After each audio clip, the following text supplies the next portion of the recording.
சிறகடிக்க ஆசை சீரியலோட upcoming episode என்னென்னு பார்க்கலாம். முத்துவோட வீட்டில் மீனா சமைக்க இல்லைன்னு உடனே ரோகிணியை சமைக்க சொல்கிறாங்க. உடனே ரோகிணி யோசிக்கிறாங்க, நமக்கு சரியாக சமைக்க தெரியாது, சமைச்சு கொடுத்தாலும் எப்படின்னு திட்ட தான் போகிறாங்க. பேசாமல் சமைக்கிறதுக்குன்னு ஒரு ஆளை ஏற்பாடு பண்ணிடலாம், நாம தானே பணம் கொடுக்க போகிறோம், விஜயாத்த கண்டிப்பாக சரின்னு சொல்லுவாங்க அப்படின்னு ஏற்கனவே விஜயா கிட்ட சமைச்சு கொடுத்து திட்டு வாங்கின ரோகிணி இப்படி ஒரு முடிவெடுத்து இதை எல்லார்கிட்டேயும் சொல்ல, உடனே அண்ணாமலையும் அதெல்லாம் வேண்டாமா, எதுக்கு வீண் செலவு, மருமக 2 பேர் வீட்டில் தானே இருக்கீங்க, முதல்ல 3 பேராக இருந்தீங்க, உங்களுக்கு என்ன சமைக்க முடியுமோ அதை செஞ்சு கொடுங்கன்னு சொல்ல, அதுக்கு விஜயாவும் நல்ல சாப்பாடு சாப்பிடணும்னு நான் ஆசைப்படுறேன், இந்த ரோகிணியும் ஸ்ருதியும் சமைச்சு கொடுத்து நாம் எப்படிங்க ருசியான சாப்பாடை சாப்பிட முடியும், ரோகிணி நீ சொன்ன மாதிரியே எல்லா ஏற்பாடையும் செய் அப்படின்னு சொல்லிடுறாங்க விஜயா. ரோகிணியும் சமைக்கிறதுக்காக ஒரு ஆளை கூட்டிகிட்டு வர, அவங்களும் எனக்கு இதெல்லாம் சமைக்க தெரியும்னு தன்னைத்தானே புகழ்ந்து பேசுகிறாங்க. உடனே விஜயாவும் பரவாயில்ல, அந்த மீனா எப்பயுமே முத்துவுக்கு பிடிச்ச சமையலை தான் செஞ்சு கொடுப்பா, ஆனால் இனி நாம் நினச்ச மாதிரி ரொம்ப ருசியான சாப்பாடெல்லாம் சாப்பிட போகிறோம் அப்படின்ற ஆசையில் அங்கே சமைக்கிறதுக்காக வந்த அந்த அம்மா கிட்டேயும் என்னென்ன சமைக்கணும்னு என்கிட்ட கேட்டுட்டு அப்புறமா நீங்கள் கிச்சனுக்குள்ளே போகணும், சரியா புரியுதில்ல அப்படின்னு சொல்கிறாங்க. நீங்கள் கவலையே படாதீங்க மேடம், நீங்கள் எதிர்பார்த்ததை விட ரொம்ப நல்லா நான் சமைப்பேன், எனக்கு இத்தனை வருஷம் அனுபவம் இருக்குது சமையலில், அதனால் நீங்கள் சொன்னதை நான் சமைச்சு கொடுக்குறேன், சாப்பிட்டு பாருங்க அப்படின்னு நல்ல ருசியாகவே சமைக்கிறாங்க. தேவையானதெல்லாம் என்னன்னு கேட்டு கேட்டு செஞ்சு கொடுக்குறாங்க. ஆனால் எல்லாருக்கும் பரிமாறினதுக்கு அப்புறமா தான் தெரிய வருது, சாப்பிடவே முடியாத ஒரு சாப்பாடை தான் சமைச்சு கொடுத்துருக்காங்கன்னு. இங்கே உடனே ஸ்ருதியும் என்ன இப்படி சமைச்சிருக்காங்க, நிறைய காரமாக இருக்குது, ரவி நீ சமைச்சு கொடுத்தா நான் எவ்வளோ சாப்பிடுவேன், இன்னைக்கு பாரு அவங்க எப்படி சமைச்சிருக்காங்கன்னு அப்படின்னு சொல்ல, உடனே ரோகிணியும் எல்லாம் தேவையில்லாமல் பேசாதீங்க, நான் சமைச்சாதான் இப்படி ஏதாவது பேசுவீங்க திட்டுவீங்க, இப்போ என்ன இவங்களுக்கு எவ்வளோ அனுபவம் இருக்குது, பெரிய பெரிய இடத்துலலாம் சமைச்சு கொடுத்துருக்காங்க, இவங்களுக்கு நல்ல பேர் அவங்க வேலையில், அதனால தான் நான் இவங்களை நம்மளுக்கு சமைச்சு கொடுக்கறதுக்காக கூப்பிட்டு வந்தேன், தேவையில்லாமல் பேசாதீங்க, ஸ்ருதி உங்களுக்கு மீனாவை ரொம்ப பிடிக்கும், அதனால இவங்க நாளையிலேருந்து வேலைக்கு வரக்கூடாதுன்றதுக்காக தானே இப்படியெல்லாம் சொல்கிறீங்க, நல்லா தான் சமைச்சிருப்பாங்க அப்படின்னு ரோகிணி அந்த அம்மா சமைச்சதை சாப்பிட்டு பார்த்ததுக்கப்புறமா தான் தெரிய வருது.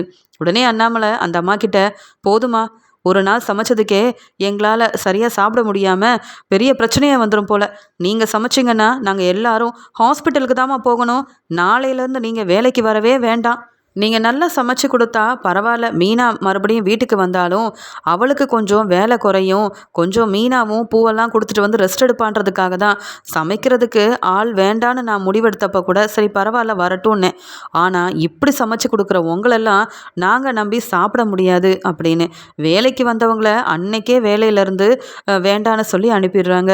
உடனே விஜயாவும் ரோகிணி இதுக்கு மேலே யாரையாவது சமையலுக்கு கூட்டிகிட்டு வரேன்னு சொன்னேன், அவ்வளவுதான், இதுக்கு பேசாமல் அந்த மீனாவே இருந்திருக்கலாம் போல வீட்டில் அப்படின்னு சொல்ல, அதுக்கு அண்ணாமலையும் மீனா அந்த வீட்டில் இருந்து நல்லா சமைச்சு கொடுக்கும்போது அவளோட அருமை தெரியல, இப்போ மீனாவே இருந்திருக்கலான்னா பேசாமல் போய் உன் சம்மந்தி வீட்டில் இருக்க மீனாவை நீ ஏன் கூட்டிகிட்டு வரியா விஜயா, மீனா ரொம்ப பாவம், ஏதோ தன் தங்கச்சி வாழ்க்கைக்காக பொய் சொல்லிட்டா, அதுக்காக வீடு தேடி மன்னிப்பு கேட்டு வந்த மீனா கிட்ட முத்து அந்த பேச்சு பேசினானே, அப்பெல்லாம் நீ மீனாக்கு சப்போர்ட் பண்ணியிருக்கணும், அமைதியாக தானே இருந்த, இப்போ சாப்பாடு முக்கியம்னு உடனே மீனா ஞாபகம் வருதா உனக்கு, மீனா மாதிரி உன்னை யாராலையும் கவனிச்சிக்கவே முடியாது, மீனா பொறுப்பான மருமக, என்னைக்காவது தனக்கு முடியலன்னு வீட்டில் ரெஸ்ட் எடுத்துட்டு வெளியில் எல்லாரும் ஹோட்டலில் சாப்பிட்டுக்கங்கன்னு மீனா சொல்லியிருப்பாளா, முடியலனாலும் வீட்டு வேலையை அவ்வளோ பொறுப்பாக பார்த்துக்கிட்டா, அப்படி இருக்கும்போது முத்துவே அன்னைக்கு திட்டிருந்தாலும் நீ மீனாக்கு சப்போர்ட் பண்ணியிருக்கணும், அப்போ நீ நல்ல மாமியாருன்னு நான் நினச்சிருப்பேன், மருமக மேலே கொஞ்சம் கூட அக்கறை பாசம்னு எதுவுமே இல்லாமல் மீனா வீட்டை விட்டு வெளியில் போகிறது ரொம்ப நல்லதுன்னு அன்னைக்கு முத்துவுக்கு சப்போர்ட் பண்ணுற மாதிரி நடித்து ஏமாத்தினியே, அதனால தான் இப்போ சமைக்க ஆள் இல்லாமல் சாப்பிட முடியாமல் கஷ்டப்பட்டுட்ருக்கோம், நல்லா நீ அனுபவிக்கணும், முத்து நம்ம வீட்டில் நடக்கிறதெல்லாம் பார்த்து உனக்கு என்ன முத்து புரியுதுன்னு கேட்க, மீனாவோட அருமை இப்போ தான் அம்மாவுக்கு புரிஞ்சிருக்குன்னு எனக்கு நல்லா புரியுதுப்பா அப்படின்னு சொல்கிறாரு. உங்கள் அம்மாவுக்கு மட்டும்தான் மீனாவோட அருமை பெருமை புரியணுமா, உனக்கு புரிய வேண்டாமா, மீனா இல்லாமல் எப்படி வீட்டில் எல்லாரும் சாப்பிடாமல் இருக்காங்களோ அதே மாதிரி மீனா இல்லாமல் நீயும் சந்தோஷம் இல்லாமல் தான் இருக்க, நீயும் கஷ்டப்பட்டுட்டு இருக்க. இங்கே மீனாவை விட்டு கொடுக்காம பேசுறியே, மனசு மாறின நீ மீனாவை போய் கூட்டிகிட்டு வர வேண்டாமா? இதெல்லாம் நான் சொல்லி தான் நீ செய்யணுமா என்ன? நீ தானே மீனாவை வீட்டுக்குள்ளே வரக்கூடாதுன்னு சொல்லி அவங்க வீட்டுக்கு அனுப்புன. மீனா ஒன்றும் ஓ மேலே கோவமா இல்லை, செஞ்ச தப்புக்கு மன்னிப்பு கேட்டு வந்தால. இப்போ நீ மனசு மாறி நீ மறுபடியும் மீனா கூட ஒன்று சேர்ந்து வாழணும்னா நீ தானே முடிவெடுக்கணும். நீ பாட்டுக்கு அமைதியாக இருக்க. மீனா வீட்டுக்கு வரணும் அப்படின்னு சொல்லும்போது உடனே இங்கே விஜயாவும், ஆமாம் ஆமாம், சமைக்கிறதுக்கு ஆளே கிடைக்க மாட்டேங்கிறாங்க. மீனா வந்தால் வீட்டு வேலையை பார்த்துப்பா, அது வரைக்கும் போதும் தான். இந்த மீனாவை வீட்டை விட்டு வெளியில் அனுப்பணும்னு நான் தாங்க நினச்சேன். ஆனால் மீனா இல்லைனாலும் கஷ்டம்தான் போல. அவள் வந்து சமைச்சு கொடுக்கட்டும், அதுக்கப்புறமா நான் பார்த்துக்கிறேன் அப்படின்னு சொல்கிறாங்க. உடனே அண்ணாமலையும், சமைச்சு கொடுக்கறதுக்கு மீனா ஒன்றும் நீ இப்போ கூப்பிட்டு வந்த மாதிரி வேலை செய்கிற ஆள் கிடையாது. அவங்களுக்காவது மாதம் மாதம் பணம் கொடுக்குறோம். ஆனால் மீனாவுக்கு நீ என்ன நல்லது செஞ்ச? மீனா இந்த வீட்டோட மருமக. அந்த மதிப்பு மரியாதை கொடுத்தா மட்டும்தான் மீனா இங்கே வருவா அப்படின்னு சொல்லும்போது, அதெல்லாம் கிடைக்கும். முத்துவை பேசாமல் மீனாவை கூட்டிகிட்டு வர சொல்லுங்க. எனக்கு வேற வழி தெரியலங்க. எத்தனை நாள் தான் இந்த ரோகிணியை நம்பி சாப்பிடாம இருக்கிறது? வந்த அந்த அம்மா கூட நல்லா சமைப்பாங்கன்னு ரோகிணி சொன்னதால் அவங்களே இன்னைக்கு கிச்சன் வேலையெல்லாம் செய்யட்டும், நல்ல பொறுப்பாக இருந்தாங்கன்னா மீனா இந்த வீட்டுக்கு வரவே வேண்டான்னு நினச்சேன். ஆனால் அவங்களுக்கும் சரியாக சமைக்க தெரியல. நம்ம குடும்பத்தில் உள்ளவங்க ஒவ்வொருத்தருக்கும் எப்படி சமைக்கணுன்னே அவங்களுக்கு தெரியலையே. மீனா வந்தால் தான் சரியாக இருக்கும் போல் அப்படின்னு சொல்லும்போது உடனே முத்துக்கு ஒன்றும் புரியாமல் தலை குனிஞ்சு நிற்கிறாரு. மீனா இந்த வீட்டுக்கு வீட்டு வேலை செய்ய வரணும்னு எங்கள் அம்மா நினச்சாலும், மீனா தப்பு செஞ்சுருந்தாலும் நான் மன்னிச்சிருக்கணும்.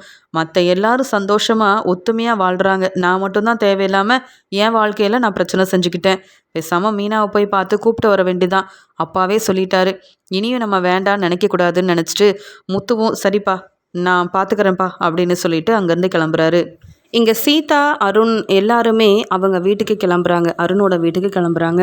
இதை பார்த்துட்டு மீனா ரொம்ப சந்தோஷப்படுறாங்க. அக்கா, நீ எப்போக்கா வந்தேன்னு கேட்கும்போது, நான் வந்தேன் சீதா, அதெல்லாம் இருக்கட்டும், நீ சந்தோஷமாக இருக்கணும், புரியுதில்ல அப்படின்னு கேட்க, உடனே அங்கே சத்யா ரொம்ப சந்தோஷமாக வந்துட்டு, மீனாக்கா, முத்து மாமா உன்னை தேடி வராரு, நீ நினச்ச மாதிரியே நடந்துருச்சு. நீ சொன்னல முத்து மாமா கோவப்பட்டு உன்னை வீட்டை விட்டு வெளியில் அனுப்புனதுக்கு தேடி வந்து என்னை கூட்டிகிட்டு போவார் என் வீட்டுக்காரருன்னு நீ நம்பிக்கையாக இருந்தல்ல, முத்து மாமா உன்னை தேடி வராருக்கா. சீக்கிரமாகவே நீ முத்து மாமா கூட இங்கேருந்து கிளம்ப போகிற. எனக்கு எவ்வளோ சந்தோஷமாக தெரியுமா இருக்குது அப்படின்னு சத்யா சொன்னதுக்கப்புறமா தான் இங்கே சீதா, அருண் எல்லாருக்கும் தெரியுது, இங்கே மீனாவை வந்து கோவப்பட்டு முத்து வெளியில் போக சொன்னதுனால தான் இங்கே சந்திரா வீட்டில் வந்து இருக்காங்கன்னு தெரிஞ்சுக்கிறாங்க. உடனே இங்கே சீதாவும், என்ன சத்யா சொல்கிற? முத்து மாமா அக்காவை திட்டி அனுப்பிட்டாரா?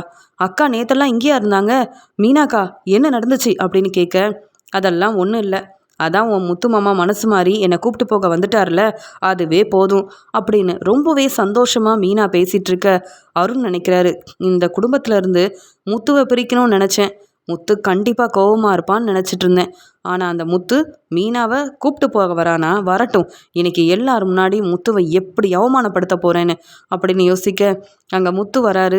மீனாவை பார்த்துட்டு, மீனா நீ கிளம்பு, நம்ம வீட்டுக்கு போகலாம் அப்படின்னு சொல்ல, உடனே சந்திரா எல்லாரும் முன்னாடி முத்து வந்த சந்தோஷத்தில், நீங்கள் வாங்க மாப்பிள்ள, முதல்ல உட்காருங்க, நீங்கள் காஃபி எடுத்துக்கங்க அப்படின்லாம் உபசரிக்கிறாங்க. உடனே சீதாவும், மாமா நீங்கள் அக்காவை வீட்டுக்கு கூட்டிகிட்டு போகிறதுக்காக வந்திருக்கிறீங்களா? ரொம்ப சந்தோஷமாக இருக்கு மாமா. நீங்கள் மட்டும் அன்னைக்கு வரலன்னா எனக்கும் அருணுக்கும் கல்யாணமே நடந்திருக்காது. அக்காவை நல்லா பார்த்துக்கோங்க மாமா. எனக்கு ஒரு நல்ல வாழ்க்கையை நீங்கள் அமைச்சு கொடுத்துருக்கீங்க, அதை என்றைக்குமே மறக்க மாட்டேன். உங்களுக்கு தெரியாமல் நான் கல்யாணம் செஞ்சதெல்லாம் பெரிய தப்பு. என் மேலே உள்ள கோவத்தில் அக்காவை திட்டாதீங்க, அக்காவை அவமானப்படுத்தாதீங்க. உங்ககிட்ட நானே மன்னிப்பு கேட்கணும்னு நினச்சேன் மாமா அப்படின்னு சொல்கிறாங்க. அதெல்லாம் வேண்டாம் சீதா, சரி மீனா நம்ம கிளம்பலாமான்னு சொல்ல, உடனே அருண் சிரிச்சுக்கிட்டே, எப்படி மீனா சிஸ்டர் நீங்கள் இந்த முத்துக்கிட்டலாம் வாழ்கிறீங்க? ஏன் கேட்குறேன்னா, நல்லா ட்ரிங்க்ஸ் பண்ணுறாரு, எல்லார்கிட்டேயும் பிரச்சனை செய்கிறாரு. இவர் கூட வாழ்கிறத விட நீங்கள் பேசாமல் இங்கே இருந்தால் கூட நிம்மதியாக இருப்பீங்க போல். இன்றைக்கி உங்களை வந்து கூப்பிட்டு போகிற முத்து மறுபடியும் உங்களை தப்பாக புரிஞ்சுக்கிட்டு வீட்டை விட்டு வெளியில் அனுப்ப மாட்டாருன்னு எந்த நம்பிக்கையில் அவர் கூட போகிறீங்களோ எனக்கு தெரியல. இவன்லாம் சரியான நல்லா ட்ரிங்க்ஸ் பண்ணுறவன். இவனெல்லாம் நம்பி எப்படி தான் உங்களுக்கு கல்யாணம் பண்ணி கொடுத்தாங்களோ தெரியல. அதுலேயும் என் கல்யாணத்தில் இந்த முத்துவால பிரச்சனை வந்ததே, அதெல்லாம் என்னால் மறக்கவே முடியாது அப்படின்னு சொல்ல, உடனே சத்யாவும், மாமா நீங்கள் என்ன பேசுகிறீங்க? முத்து மாமாவை பற்றி பேச உங்களுக்கு முதல்ல யார் உரிமை கொடுத்தது? முத்து மாமா எங்கள் குடும்பத்துக்கு எவ்வளோ நல்லது செஞ்சுருக்காங்க. நீங்கள் யார் அவரை இப்படி தப்பாக பேசுகிறதுக்குன்னு சத்யா கேள்வி கேட்க, உடனே மீனாவும், நீ அமைதியா இரு சத்யா. என் வீட்டுக்காரரை பற்றி பேச இந்த அருணுக்கு தான் முதல்ல தகுதி இல்லை. நான் இருக்கேன்ல, நான் பதில் சொல்கிறேன். இவன் யார் முதல்ல என் வீட்டுக்காரரை பற்றி பேசுகிறதுக்கு? நான் இவங்க 2 பேர்த்துக்கும் கல்யாணம் பண்ணி வச்சேன், உண்மை. அதுக்காக என் வீட்டுக்காரரை தப்பாக பேசினா நான் பார்த்துட்டு சும்மா இருப்பேனா? அப்படின்னு மீனா அருணை பார்த்து கோவமாக பேச ஆரம்பிக்கிறாங்க. என்ன அருண், ரொம்ப பேசுகிறீங்க? நேற்று வரைக்கும் நான் நல்லதாக நினச்சிட்டு இருந்தீங்க. ஆனால் இன்றைக்கி என் வாழ்க்கையில் பிரச்சனை செய்யணும்னு நினைக்கிறீங்களா? என் வீட்டுக்காரர் என்னை தேடி வந்திருக்காருன்னா அதுக்கு காரணம் அவரோட நல்ல மனசு. உங்களை மாதிரிலாம் இல்லை. மற்றவங்கள ஏமாத்தணும்னு அவர் நினச்சதில்ல. பொய் சொன்னது கிடையாது. அடுத்தவங்களுக்கு உதவி செய்யணுன்ற நல்ல குணம் என் வீட்டுக்காரர்கிட்ட இருக்குது. ஆனால் இது எதுவுமே உங்ககிட்ட இல்லையே அருண். நீங்கள் எப்படி மற்றவங்கள தப்பாக பேசலாம்? என் வீட்டுக்காரர் மட்டும் அன்னைக்கு திரும்பி வரலைன்னா உங்கள் கல்யாணம் நடந்திருக்காது. என் அம்மாவே இந்த கல்யாணத்தை நடக்க விட்டுருக்க மாட்டாங்க. போனா போதுன்னு உங்களுக்கு உதவி செஞ்சுட்டு நானும் என் வீட்டுக்காரரும் பிரிஞ்சிருந்திருக்கோம். அவர் என் மேலே கோவப்பட்டார்னா அவருக்கு உரிமை இருக்குது. அந்த உரிமையில் என்னை தேடி வந்து இப்போ கூப்பிட்டு போக வந்திருக்காரு. இது என் வாழ்க்கை பிரச்சனை. நீங்கள் ஏன் தலையிடுறீங்க? என்னை கல்யாணம் பண்ணிக்கிட்டு அவர் தான் ரொம்ப கஷ்டப்பட்டிருக்காரு. என் குடும்பத்துக்கு உதவி செஞ்சு எவ்வளவோ என் வீட்டுக்காரர் தலை குனிஞ்சிருக்காரு. ஆனால் நான் ரொம்ப நிம்மதியாக தான் இருக்கேன். ரொம்ப சந்தோஷமாக இருக்கேன். எனக்குன்னு ஒரு வேலையை ஏற்பாடு பண்ணி கொடுத்து சம்பாதிக்க வச்சுருக்காரு. எனக்கு பூக்கடை வச்சு கொடுத்தாரு. அங்கே இங்கேன்னு பூ கொடுக்கறதுக்காக நிறைய உதவி செஞ்சு டெக்கரேஷன் ஆர்டர் எடுத்து நான் செஞ்சு சம்பாதிக்கிறேன்னா அதுக்கு காரணம் என் வீட்டுக்காரர் முத்து தான். அவரை மாதிரி என்றைக்கும் உங்களால் வரவே முடியாது. அவரை பற்றி தப்பாக பேசக்கூட உங்களுக்கு முதல்ல தகுதி இருக்கணும். அவரை பற்றி ஏன் முன்னாடி இந்த பேச்சு பேசுகிறீங்க? உங்கள் குணம், நீங்கள் எப்படிப்பட்டவருன்னு எனக்கு நல்லா தெரியும். இருந்தாலும் சீதா வந்து உங்களை தான் கல்யாணம் பண்ணிப்பேன்னு உங்களை விரும்பினதுனால தான் போனா போதுன்னு நான் உங்கள் 2 பேர்த்துக்கும் கல்யாணம் பண்ணி வச்சேன். மற்றபடி உங்கள் மேலே எனக்கு கொஞ்சம் கூட மதிப்பும் மரியாதையும் இல்லை அருண்.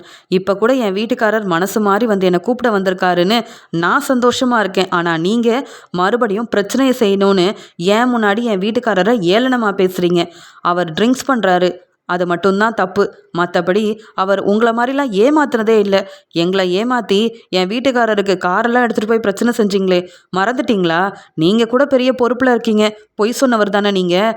இப்போ உங்களுக்கு ஒரு நல்ல வாழ்க்கை கிடைச்ச உடனே மறுபடியும் என் வாழ்க்கையில் பிரச்சனை செய்கிறீங்களா? போதும், உங்கள் வேலையை மட்டும் பாருங்க. இது என் வாழ்க்கை. என்ன செய்யணும்னு எனக்கு தெரியும். என் வீட்டுக்காரரை பற்றி தப்பாக பேசினா நான் பார்த்துட்டு சும்மா இருக்க மாட்டேன். சீதா, சொல்லி வை இந்த அருண்கிட்ட. மறுபடியும் என் வீட்டுக்காரர் முத்துக்கு பிரச்சனை செய்கிறது, அவரை ஏளனமாக பேசி அவமானப்படுத்துறதுன்னு இந்த அருண் ஏதாவது தப்பாக செஞ்சாருன்னா நான்லாம் சும்மா இருக்க மாட்டேன் சீதா. எனக்கு உன் வாழ்க்கை முக்கியம். கல்யாணத்தை செஞ்சு வச்சிட்டேன். அதுக்குன்னு எப்போ பார்த்தாலும் உங்கள் 2 பேத்துக்கும் நான் சப்போர்ட் பண்ணிகிட்டு இருக்க மாட்டேன். எனக்கு என் வீட்டுக்காரர் முத்து தான் முக்கியம். அவர் எப்பயுமே தலை நிமிந்து தான் நிற்கணும். அவர் எவ்வளோ நல்லது செஞ்சுருக்காருன்னு உனக்கு தெரியும்ல சீதா. அதெல்லாம் சொல்லி இந்த அருணுக்கு புரிய வை. திருந்துற மாதிரி கொஞ்சம் ஏதாவது சொல்லு. அதை விட்டுட்டு வீட்டுக்கு வந்த என் வீட்டுக்காரரை பற்றி என்ன பேசுகிறாரு பாரு இந்த அருண் அப்படின்னு சொல்ல, உடனே சீதாவும், என்ன அருண் இதெல்லாம் உங்களுக்கு தேவையா? எங்கள் முத்துமாவை பற்றி ஏற்கனவே சொல்லியிருக்கேன். ஏன் புரிஞ்சுக்காம பேசுகிறீங்க? அக்கா மன்னிச்சிருக்கா. அருண்காக நான் மன்னிப்பு கேட்குறேன். சரிக்கா, நான் கிளம்புறேன் அப்படின்னு தன்னுடைய மாமியார் வீட்டுக்கு சீதா அருணை கூட்டிகிட்டு கிளம்பிடுறாங்க. இங்கே முத்துவுக்கு ரொம்ப சந்தோஷமாக இருக்குது.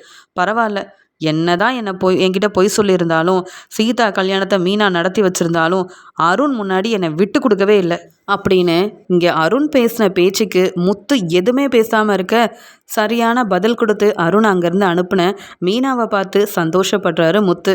உடனே சந்திரா கிட்ட, அத்தை என்னை மன்னிச்சிருங்க. நான் மீனாவை அன்னைக்கு கோபத்தில் இங்கே வெளியில் போகணும்னு சொல்லியிருக்கக்கூடாது. அப்புறம் யோசித்து பார்த்தேன், என் பக்கமும் தப்பு இருக்குது. மீனா பொய் சொன்னது என்னால் தாங்கிக்க முடியல. ஆனால் இனி இப்படி நடக்காது. மீனா நம்ம கிளம்பலாமா அப்படின்னு சொல்ல, மாப்பிள்ள நீங்கள் தேடி வந்து மீனாவை கூட்டிகிட்டு போகணும்னு நினச்சதுலையே உங்கள் நல்ல மனசை நான் புரிஞ்சுக்கிட்டேன். உங்களை விட மீனாவை வேறு யாராலையும் நல்லா பார்த்துக்கவே முடியாது. என் வீட்டுக்கு மீனா வந்தாலும் உங்கள் ஞாபகமாகவே தான் இருந்தா. உங்கள் மேலே அவ்வளோ நம்பிக்கை வச்சுருந்தா. என் வீட்டுக்காரர் திருப்பி வந்து கூட்டிகிட்டு போவாருன்னு சொன்னா. அதே மாதிரி நடந்துருச்சு மாப்பிள்ள. நீங்கள் யார் என்ன சொன்னாலும் எங்கள் வீட்டுக்கு மூத்த மகன். உங்களை நாங்கள் எப்படி விட்டு கொடுப்போம்? அருண் இப்போ வந்தவர் மாப்பிள்ள. ஆனால் நீங்கள் என் குடும்பத்துக்காக எவ்வளோ உதவி செஞ்சுருக்கீங்க. என் வீட்டுக்காரர் இல்லைன்னு நான் கஷ்டப்பட்டு நின்னப்பெல்லாம் நீங்கள் தான் வந்து எங்களுக்கு உதவி செஞ்சீங்க. அதெல்லாம் நாங்கள் மறந்துடுவோமா? அதுக்காக தான் அந்த அருண் அப்படி பேசினாலும் மீனா விட்டு கொடுக்காம உங்களை பாராட்டி பேசியிருக்கா. மீனாவை சந்தோஷமாக பார்த்துக்கங்க மாப்பிள்ள அப்படின்னு சந்திரா முத்துக்கிட்ட சொல்ல உடனே முத்து சந்தோஷமாக மீனாவை கூட்டிகிட்டு அங்கேருந்து கிளம்பி வராரு. மீனாவும் முத்துவும் ஒன்றா வரதை பார்த்துட்டு ரோகிணி பொறாமப்படுறாங்க. இந்த முத்து மறுபடியும் கூட்டிகிட்டு வந்துட்டாரா மீனாவை அப்படின்னு பார்க்க இங்கே உடனே மனோஜும் இப்போ தான் கொஞ்சம் நிம்மதியாக இருக்குது. அம்மா மீனா கிட்ட சொல்லி இன்னைக்கு எனக்கு பிடிச்ச மாதிரி சமைக்க சொல்லுங்கம்மா அப்படின்னு மனோஜ் சொல்ல உடனே இங்கே ரோகிணி பார்க்குறாங்க. இங்கே விஜயாவும் இதெல்லாம் நீ ரோகிணி கிட்ட சொல்லி சமைக்க சொல்லியிருக்கணும். அந்த ரோகிணிக்கு சமைக்கவும் தெரியல, குடும்பத்தை ஏமாற்ற மட்டும்தான் தெரியுது. எதுக்கு தான் இந்த ரோகிணியை உனக்கு கல்யாணம் பண்ணி வச்சனோ தெரியல. எப்பயுமே அவமானப்பட்டு நிற்க வேண்டியதாக இருக்குது பாரு. சமைக்க தெரிலன்னு உடனே மறுபடியும் மீனாவை வர வைக்க வேண்டியதாக போச்சு அப்படின்னு விஜயா சொல்லி பேசிகிட்டு இருக்காங்க. இங்கே ரவி ஸ்ருதின்னு எல்லாரும் மீனா வந்த உடனே மீனா வந்துட்டிங்களா, நீங்கள் வராமல் வீட்டில் என்னெல்லாம் நடந்தது தெரியுமா, இப்போயாவது விஜயாத்தைக்கு உங்கள் அருமை பெருமை புரிஞ்சிருக்கும். சமைக்கிறதுக்கு இங்கே ஆளுங்களெல்லாம் கூப்பிட்டு வந்தாங்க, ஆனால் யாராலையும் ஒழுங்காக சமைச்சு தர முடியல. உங்கள் அருமை பெருமை என்னன்னு நாங்களே புரிஞ்சுக்கிட்டோம் அப்படின்னு சொல்கிறாங்க. உடனே விஜயா திருன்னு முழிக்க அண்ணாமலையும் வீட்டில் எல்லாரும் நல்லா இருக்கிறாங்களாமா மீனா, உன் தங்கச்சி அருணோட வீட்டுக்கு கிளம்பி போயிட்டாங்களா, அருண் நல்லா பார்த்துக்கிறாரா சீதாவை அப்படின்னு பொறுப்பாக கவனமாக கேட்க உடனே இங்கே மீனாவும் என்னை மன்னிச்சிருங்க மாமா, நான் சொன்ன பொய்யால் இந்த வீட்டுக்குள்ளே வர முடியாத நிலமையில இருந்தேன். மறுபடியும் உங்கள் பையன்கிட்ட பேசி உங்கள் பையன் முத்து மனசு மாறினதுனால நான் இப்போ இங்கே வந்திருக்கேன். நீங்கள் என் அப்பா மாதிரி என்னை பார்த்துக்கிறீங்க மாமா, உங்கள் மனசு வேற யாருக்குமே வராதுன்னு மீனா அழுகிறாங்க. இப்போ கூட என் தங்கச்சி வாழ்க்கையை பற்றி யோசித்து இதை பற்றி கேட்குறீங்க. நீங்கள் தான் மாமா என் மேலே அக்கறையாக இருக்கிறீங்க. உங்ககிட்டலாம் நான் உண்மையை மறைச்சிருக்கக்கூடாது, ஏமாத்திருக்கக்கூடாது மாமா. இனி இப்படி நான் செய்யவே மாட்டேன் அப்படின்னு மன்னிப்பு கேட்கும்போது விஜயா சொல்கிறாங்க, அதான் செய்கிறதெல்லாம் செஞ்சு குடும்பத்தை ஏமாத்திட்டியே, அப்புறம் என்ன அழுது நடிச்சிட்ருக்க, அதெல்லாம் முத்து வேணா நம்புவான், நாங்கள்லாம் நம்ப மாட்டோம். இப்படி நின்று அழுகிறத விட்டுட்டு வந்ததே வந்த எல்லாருக்கும் சமைச்சு கொடுக்குற வழியை பாரு. நீ இல்லைனா என்னவோ நாங்கள் நல்லா சாப்பிடாம இருந்தோன்னு மட்டும் நினைக்காத. என்னவோ முத்து கூட நீ இருந்தால் நல்லா இருக்கணும் உன் மாமனார் ஆசைப்பட்டாரு. போனா போதும் தான் முத்து உன்னை கூப்பிட்டு வந்திருப்பான். இப்போ அந்த ரோகிணி மாதிரி மறுபடியும் பொய் சொல்லி ஏமாத்துற வேலையெல்லாம் செய்யாத, அப்புறம் இந்த வீட்டுக்குள்ளே நீ வரவே முடியாது, புரியுதல அப்படின்னு விஜயா பேசுகிறாங்க. அதுக்கு மீனாவும் அத்தை, உங்கள் பையன் முத்துவோட மனைவியே அந்த வீட்டுக்கு வந்திருக்கேன், வந்த உடனே இப்படி சமைக்க சொல்கிறீங்க, நான் இனி சமைக்கக்கூடாதுன்ற முடிவோட தான் வந்திருக்கேன்னு சொல்கிறாங்க. என்னது சமைக்க மாட்டியா, உன்னை எதுக்கு இந்த வீட்டுக்கு வர வச்சது, சமைக்க தான் அப்படின்னு சொல்ல, நீங்கள் முடிவெடுத்து என்னை வர வைக்கல, என் வீட்டுக்காரர் என்னை கூப்பிட்டு வந்திருக்காரு. நான் சமைச்சு கொடுக்கணும்னு நீங்கள் நினச்சிங்கன்னா அது என்னால் செய்ய முடியாது. ஏன்னா அன்னைக்கு என் வீட்டுக்காரர் என்னை திட்டி வெளியில் அனுப்பும்போது பார்த்துட்டு சிரிச்சுக்கிட்டே தானே இருந்தீங்க. உங்களுக்கெல்லாம் சமைச்சு கொடுத்து எனக்கு நீங்கள் சப்போர்ட் பண்ண போகிறீங்களா? இல்லை, எப்படியும் வீட்டை விட்டு வெளியில் அனுப்ப திட்டம் போடுவீங்க. நான் எதுக்கு சமைச்சு கொடுக்கணும்? சமைச்சு கொடுக்க நான் என்ன மாதம் மாதம் நீங்கள் சம்பளம் கொடுத்து என்னை வர வச்சுருக்கிறீங்களா? இல்லையே, நான் இந்த வீட்டோட மருமக. நான் புதுசாக ஒரு பிஸ்னஸ் ஆரம்பிக்கலான்னு இருக்கேன். எப்படி ஸ்ருதி ரவிக்கு ஒரு ஹோட்டல் ரெஸ்டாரண்ட் ஆரம்பிக்கிறாங்களோ அதே மாதிரி சின்னதாக ஒரு ஹோட்டல் ஆரம்பித்து என்னால் முடிஞ்சதை சமைச்சு கொடுத்து இன்னும் வருமானம் பார்க்கலான் இருக்கேன். ஏன்னா வீட்டில் இருந்து பூ கொடுக்க போகிறது டெக்கரேஷன் ஆர்டர்னு செஞ்சாலும் சரியாக வருமானம் வரமாட்டேங்குது. வீட்டு வேலையவே பார்த்துட்டு இருந்தா எனக்கு நிறைய கடன் இருக்குது, அதெல்லாம் கொடுக்கணும். எனக்கு நிறைய பணம் வேணும். எனக்கு பிரச்சனையை சமாளிக்கிறதுக்கு என் குடும்பத்தையும் பார்த்துக்கணும், என் வீட்டுக்காரருக்கு தேவையானதையும் நான் வாங்கி கொடுக்கணும். இனி வீட்டு வேலையை பார்த்துட்டு உங்கள் பேச்சை கேட்டுக்கிட்டு வீட்லேயே இருக்காமல் என்னால் முடிஞ்சது செஞ்சு முன்னேறணும்னு நினைக்கிறேன். அதுக்காக தான் நான் திரும்பி வந்தேனே தவிர்த்து உங்களுக்கு வேலை செஞ்சு கொடுக்கறதுக்கு உங்களுக்கு சமைச்சு கொடுக்கறதுக்கெலாம் நான் திரும்பி வரவே இல்லை. நான் வீட்டுக்குள்ளே வந்த உடனே மனோஜ் என்னவோ அந்த மீனாவை எனக்கு பிடிச்ச மாதிரி சமைச்சு கொடுக்க சொல்லுங்கன்னு சொல்கிறாரு. நீங்கள் என்னடானா வீட்டு வேலை செய்ய தான் உன்னை வர வச்சிருக்குன்னு சொல்கிறீங்க. என்னை பார்த்தா உங்களுக்குலாம் எப்படி தான் தெரியுது? என்னை மருமகளாக நீங்கள் ஏற்றுக்கவே மாட்டீங்க. ஏன்னா என் குடும்பத்துலேயும் பணம் இல்லை, என்கிட்டேயும் பணம் இல்லை. அந்த பணம் இருந்தால் தான் என்னை நீங்கள் மதிப்பீங்கன்னா அந்த பணம் எனக்கு கிடைக்கணும், சரியான ஒரு வேலை செஞ்சு எப்படி சம்பாதிக்கணும் தானே நான் யோசிப்பேன். உங்களுக்கு சமைச்சு கொடுத்து எனக்கு எந்த நல்லதும் நடக்க போகிறதில்ல. அதனால் என் வீட்டுக்காரருக்கு என்ன செய்யணுன்றதை நான் பார்த்துக்கிறேன். உங்களுக்கு என்ன வேணுன்றதை நீங்கள் சமைச்சு சாப்பிட்டுக்கோங்க, அவ்வளவுதானே. சமைக்கிறதுக்காகலாம் நான் இந்த வீட்டுக்கு வரலத்த, அப்படி நீங்கள் நினச்சிங்கன்னா அது உங்கள் தப்பு. என் வீட்டுக்காரரே மனசு மாறி என்னை தேடி வந்திருக்காரு. நீங்கள் சொன்னதுக்காகவோ இந்த வீட்டில் உள்ளவங்களுக்கு சமைச்சு கொடுக்கறதுக்காகவோ என்னை இங்கே கூப்பிட்டு வரலத்த. நான் எவ்வளவோ இங்கே கஷ்டப்பட்டுட்டேன். என்னை புரிஞ்சுக்காம பணம் இல்லைன்ற ஒரே காரணத்துக்காக எவ்வளவோ அவமானப்படுத்துறீங்க. எல்லாத்தையும் தாங்கிட்டு தானே இருந்தேன். இனி உங்களுக்கு சமைச்சு கொடுக்கறத விட சம்பாதிச்சு என் வீட்டுக்காரரை நல்லா பார்த்துக்கணும். எப்பயுமே என் வீட்டுக்காரர் பேச்சை கேட்டு நான் நல்லபடியாக இந்த வீட்டோட மருமகளாக இருக்கணும். அதுதான் என்னுடைய ஆசை. நீங்கள் மாமியாராக இருந்து எனக்கு என்ன பெருசாக செஞ்சிட்டீங்க? மருமகளாக இருந்து உங்களுக்கு நான் செய்கிறதுக்கு. அதனால் என் வேலையை நான் பார்த்துக்கிறேன், உங்கள் வேலையை நீங்கள் பாருங்கள். இனி மாமியாருன்னு சொல்லி இந்த வேலையை செய் அந்த வேலையை செய்யன்னு சொல்லி என்னை அவமானப்படுத்துனீங்கன்னா இனி பார்த்துட்டு சும்மா இருக்க மாட்டேன். நீங்கள் என்கிட்ட திமிரா பேசுனீங்கன்னா அப்புறம் மருமகளாக இந்த வீட்டுக்கு வந்த என்ன ரொம்பவே பேசி அவமானப்படுத்துகிறாங்கன்னு உங்கள் மேலே கம்ப்ளைண்ட் கொடுத்தா உங்கள் நிலமை என்ன ஆகும்னு யோசிச்சு பாருங்கத்த அப்படின்னு சொல்ல, என்ன மீனா வந்த உடனே இந்த பேச்சு பேசுகிற? உன் வீட்டில் உள்ளவங்க சொல்லி கொடுத்து அனுப்புனாங்களா? உன் மாமியாரை மதிக்காத, இப்படி பேசி அவமானப்படுத்து, வீட்டு வேலையெல்லாம் செய்யாத அப்படின்னு சொன்னாங்களா உன் அம்மா? அதான் இப்படி வந்து பேசிகிட்டு இருக்கியா? இல்லை முத்து சொல்லி கொடுத்து கூப்பிட்டு வந்தானான்னு கேட்க, ஏன் என்னால் யோசிக்க முடியாது? யார் நல்லவங்க, யாருக்கு என்ன செய்யணும்னு எனக்கு தெரியாது. நான் இந்த வீட்டில் அழுதுகிட்டே வந்து நின்னேன். எல்லார்கிட்டையும் மன்னிப்பு கேட்டேன்.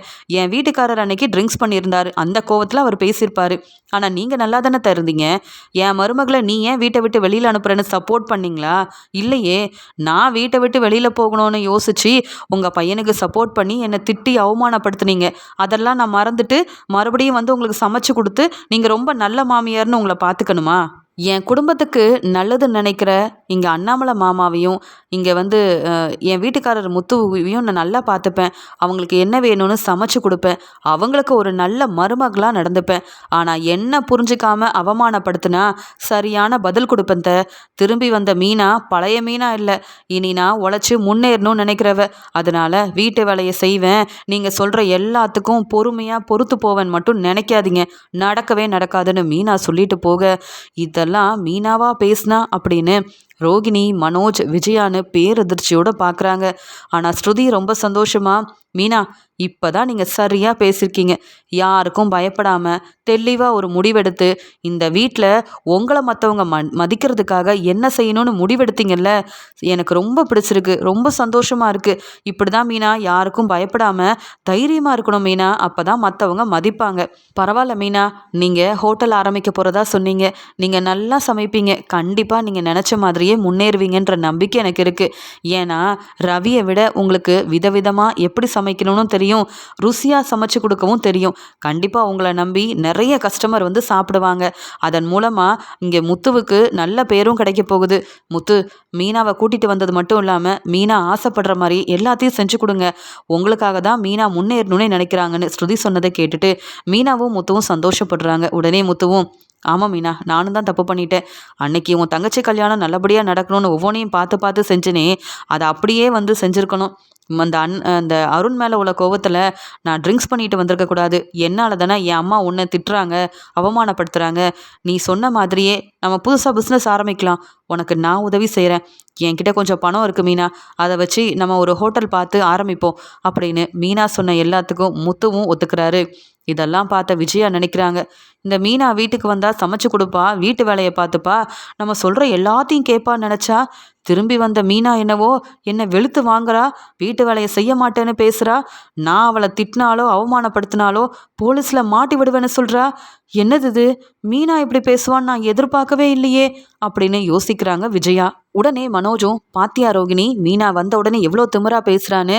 முத்து மட்டும் மீனாவை இந்த வீட்டுக்கு கூட்டிகிட்டு வரலன்னா அவங்க அம்மா வீட்டிலேயே தான் இருந்திருக்கணும். வந்த உடனே எங்கள் அம்மாவே அந்த கேள்வி கேட்டு திட்டுறா. நீ என்ன பார்த்துட்டு சும்மா இருக்க ரோகிணி அப்படின்னு சொல்ல, உங்கள் அம்மாவே பதில் பேச முடியாமல் மீனா முன்னாடி அமைதியாக தானே இருக்காங்க. உங்கள் அம்மாவுக்கு நான் சப்போர்ட் பண்ணி அப்புறம் மீனா என்னையும் திட்டணுமா? எனக்கு இது தேவையா? உங்கள் அம்மா யார்கிட்ட திட்டுவாங்கன்னா எனக்கு என்ன அவமானப்படுத்துகிறாங்கல்ல, அதான் மீனா முன்னாடி தலை குடிஞ்சு நிற்கிறாங்க. உங்கள் அம்மா விஜயாவுக்கு இதுவும் வேணும் இன்னமும் வேணும். மீனா பேசுகிற மாதிரி நான் என்னைக்காவது உங்கள் அம்மாவை எதிர்த்து பேசியிருக்கேனா? சம்பாதிக்கிற பணத்தெல்லாம் உங்கள் அம்மா கிட்ட கொடுக்குறேன். அவங்களுக்கு நகையெல்லாம் வாங்கிட்டு வந்து தலை குனிஞ்சு நின்னது தான். ஆனால் நீ உங்கள் அம்மாவுக்கு தானே சப்போர்ட் பண்ணுற. இப்போ மீனா பேசுகிற மாதிரி நான் பேசியிருந்தா உங்கள் அம்மா என்னை திட்டி வீட்டை விட்டு வெளியில் அனுப்பியிருப்பாங்க. இதே மீனா பேசுகிறதுனாலையும் மீனாக்கு முத்து சப்போர்ட்டாக இருக்கிறதுனாலையும் உங்கள் அம்மா பதில் பேசாமல் நிற்கிறாங்க. அதனால் மீனா நல்லா திட்டட்டும். உங்கள் அம்மா இனியாவது திருந்தி மருமக 3 பேரையும் நல்லா பார்த்துக்கிறாங்களான்னு பார்க்க தானே போகிறேன். அப்படி உங்கள் அம்மா அவங்களோட குணம் மாறாமல் இருந்தால் இந்த மீனா சொன்ன மாதிரியே மருமக எல்லாரையும் அவமானப்படுத்திட்டு இருக்க நல்ல மாமியாரே இல்லை இந்த விஜயான்னு நான் கூட மீனா மாதிரி கம்ப்ளைண்ட் கொடுத்தாலும் கொடுத்துருவேன். ஏன்னா உங்கள் அம்மா மேலே எனக்கு அவ்வளோ கோவம் இருக்குன்னு ரோகிணி சொன்னதை கேட்டுட்டு உடனே மனோஜும் அப்படிலாம் செஞ்சிடாத ரோகிணி, எங்கள் அம்மா ரொம்ப பாவம், யாரும் சமைச்சு கொடுக்கலனாலும் பரவாயில்ல, எங்கள் அம்மாவை இந்த மீனா மாதிரிலாம் நீ எதிர்த்து பேசுறாத சரியா அப்படின்னு மறுபடியும் விஜயாவுக்கு சப்போர்ட் பண்ணிட்டு போறாரு மனோஜ். ஆனால் ரோகிணி நினைக்கிறாங்க, பரவாயில்ல மீனா ரொம்ப தைரியமாக தான் வந்திருக்காங்க போல, ஆனால் மீனாவால் இன்னும் நாம தான் அவமானப்பட்டு நிற்கணும் போலயே, மீனா ரொம்ப தெளிவாயிட்டாங்க அப்படின்னு ரோகிணி நினைக்க இங்கே விஜயாவும் ரொம்ப கோவமாக மீனா முத்துவை பார்த்து முறைக்கிறாங்க. மீனாவும் முத்துவும் ரொம்பவே சந்தோஷமா ஹோட்டல் ஆரம்பிக்கிறதுக்கு எல்லா ஏற்பாடையும் செய்கிறாங்க.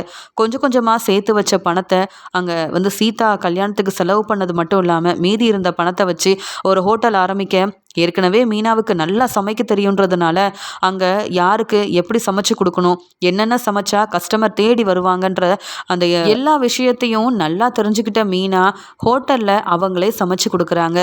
சின்ன ஹோட்டலாக இருந்தாலும் ரொம்ப ருசியான நல்ல ஆரோக்கியமான இங்கே சாப்பாடெல்லாம் இங்கே கிடைக்கும் அப்படின்னு முத்து தெரிஞ்ச எல்லார்கிட்டேயுமே அவங்க ஹோட்டலை பற்றி சொன்னதுனால ஒவ்வொருத்தரும் தேடி வந்து சாப்பிட ஆரம்பிக்கிறாங்க. மீனா ரொம்ப நல்லா சமைக்கிறாங்கன்னு அங்கே சாப்பிட்ட எல்லாரும் புகழ்ந்து பேசிட்டு போகிறாங்க. அதனால் சின்ன ஹோட்டலாக ஆரம்பித்தாலும் மீனாக்கு நல்ல வருமானம் வருது. நிறைய பேர் அங்கே தேடி வந்து சாப்பிட்றது மட்டும் இல்லாமல் சாப்பாடை ஆர்டர் கொடுத்தும் வாங்குறாங்க. அதனால் மீனா யோசித்து ஒரு பிஸ்னஸை ஆரம்பித்தா. அதன் மூலமாக நல்ல ஒரு வருமானம் வரும்னு நான் கூட எதிர்பார்க்கல. மீனா ஆசைப்பட்டதை செஞ்சு கொடுக்கணும், இதன் மூலமாக வருமானம் வரலனாலும் பரவாயில்லன்னு நினச்சேன்.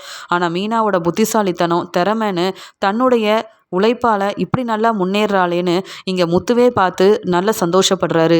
முத்துவும் மீனாவும் சேர்ந்து ஹோட்டல் ஆரம்பித்ததால நல்ல வருமானம் வருதுன்னு அண்ணாமலை கிட்ட ஆசீர்வாதம் வாங்குறாங்க.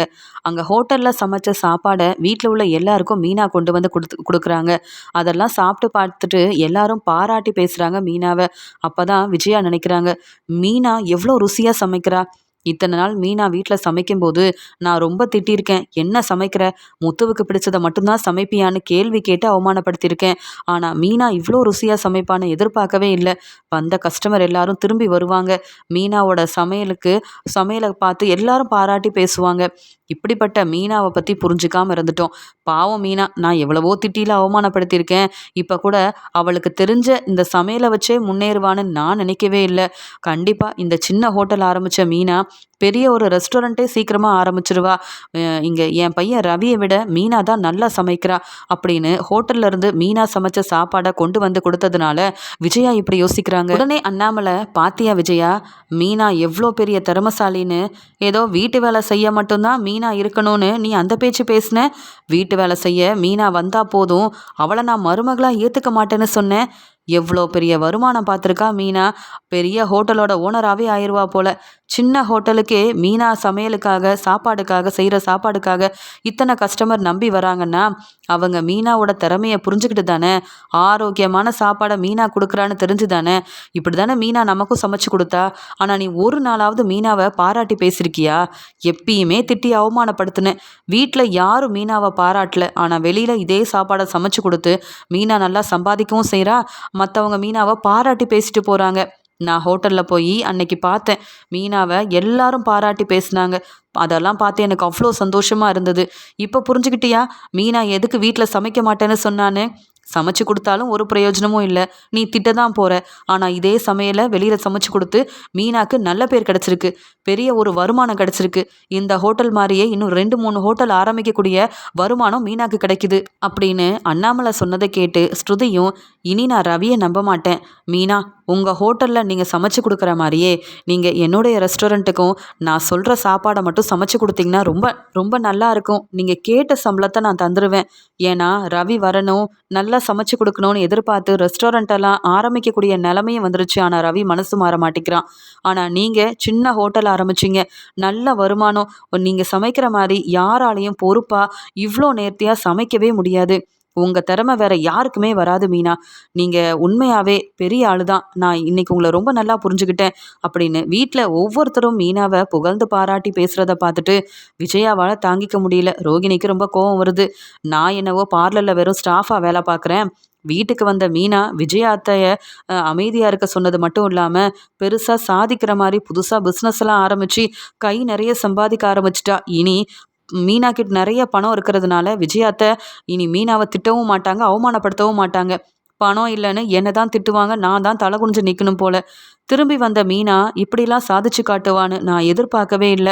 அப்படின்னு மீனாவ வீட்ல உள்ள எல்லாரும் புகழ்ந்து பாராட்டி பேசுறது மட்டும் இல்லாம, மீனா ஹோட்டல்ல நல்லா சமைச்சு குடுக்கறதுனால, அந்த ஹோட்டலுக்கு வரவங்களும் பாராட்டி பேசுறதெல்லாம் பார்த்துட்டு, ரோகிணியும், விஜயாவும் தல குனிஞ்சு நிக்கிறாங்க. ஆனா மீனா ரொம்ப சந்தோஷப்படுறாங்க.